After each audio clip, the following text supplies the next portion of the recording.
आज अंजलि के केस में हमने दिल्ली पुलिस को समन करा था। दिल्ली पुलिस के सीनियर ऑफिशियल्स आए हैं और उन्होंने हमें एक जवाब दिया है। जब हमने उनसे पूछने की कोशिश करी कि उन्होंने किस तरीके की जांच करी है, तो उनकी जांच में बहुत सारे प्रश्न चिन्ह निकल कर आए हैं। मेरी ये रिकमेंडेशन है केंद्र सरकार को कि ये केस तुरंत दिल्ली पुलिस से लेके सीबीआई को ट्रांसफर कर देना चाहिए, क्योंकि अभी तक जो दिल्ली पुलिस ने जांच करी है इस केस में, वो मेरे हिसाब से बिल्कुल चिंताजनक है और संतुष्ट करने वाली नहीं है। सबसे पहले हमें ये पता चला है कि दिल्ली पुलिस ने आज तक निधि का फोन रिकवर नहीं करा है।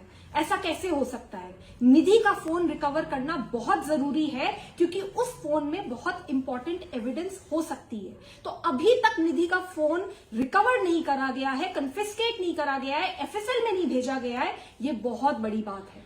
दूसरी बात हमें ये पता चली है कि जो सीसीटीवी फुटेज है पूरे एरिया में, चाहे वो 12 किलोमीटर का स्ट्रेच हो जहां पे अंजलि को घसीटा गया, या वो ओयो होटल से लेकर एक्सीडेंट साइट तक का पूरा जो सीसीटीवी फुटेज है, वो सारे के सारे सीसीटीवी कैमरास अभी खंगाले नहीं गए हैं और उनकी रिकॉर्डिंग अभी दिल्ली पुलिस द्वारा ली नहीं गई है। उनमें से कुछ सीसीटीवी कैमरास ही दिल्ली पुलिस ने देखे हैं। मेरे हिसाब से ये भी होना बहुत जरूरी है।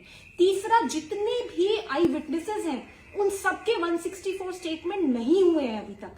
ये मेरे हिसाब से बहुत गलत है। सारे आई विटनेसेस के इमीडिएट 164 स्टेटमेंट होने चाहिए।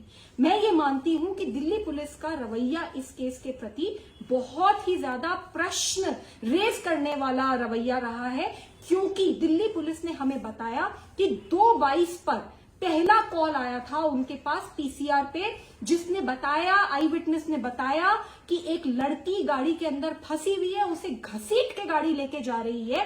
पर 4:30 बजे तक दिल्ली पुलिस ने इस केस पे कोई कार्यवाही नहीं करी, और जब 4:15 बजे एक और कॉल आई पीसीआर पे जिसने बताया कि लड़की की लाश नग्न पड़ी है, तब जाके पीसीआर वहां पे पहुंचती है। तो मेरे हिसाब से जो ये ऑफिसर्स हैं जिनकी गलती थी, उन सबको आइडेंटिफाई करके उनको सस्पेंड करना चाहिए और ये पूरा का पूरा केस सीबीआई को ट्रांसफर कर देना चाहिए। आज अंजलि के केस में हमने दिल्ली पुलिस को समन करा था।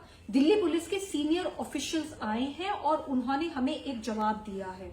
जब हमने उनसे पूछने की कोशिश करी कि उन्होंने किस तरीके की जांच करी है, तो उनकी जांच में बहुत सारे प्रश्न चिन्ह निकल कर आए हैं।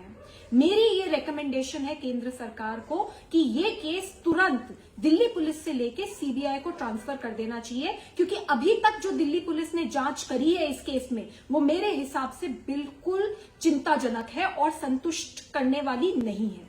सबसे पहले हमें यह पता चला है कि दिल्ली पुलिस ने आज तक निधि का फोन रिकवर नहीं करा है। ऐसा कैसे हो सकता है? निधि का फोन रिकवर करना बहुत जरूरी है, क्योंकि उस फोन में बहुत इंपॉर्टेंट एविडेंस हो सकती है।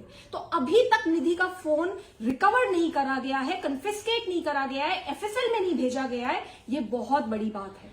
दूसरी बात हमें ये पता चली है कि जो सीसीटीवी फुटेज है पूरे एरिया में, चाहे वो 12 किलोमीटर का स्ट्रेच हो जहां पे अंजलि को घसीटा गया, या वो ओयो होटल से लेकर एक्सीडेंट साइट तक का पूरा जो सीसीटीवी फुटेज है, वो सारे के सारे सीसीटीवी कैमरास अभी खंगाले नहीं गए हैं और उनकी रिकॉर्डिंग अभी दिल्ली पुलिस द्वारा ली नहीं गई है। उनमें से कुछ सीसीटीवी कैमरास ही दिल्ली पुलिस ने देखे हैं। मेरे हिसाब से ये भी होना बहुत जरूरी है। तीसरा, जितने भी आई विटनेसेस हैं उन सबके 164 स्टेटमेंट नहीं हुए हैं अभी तक।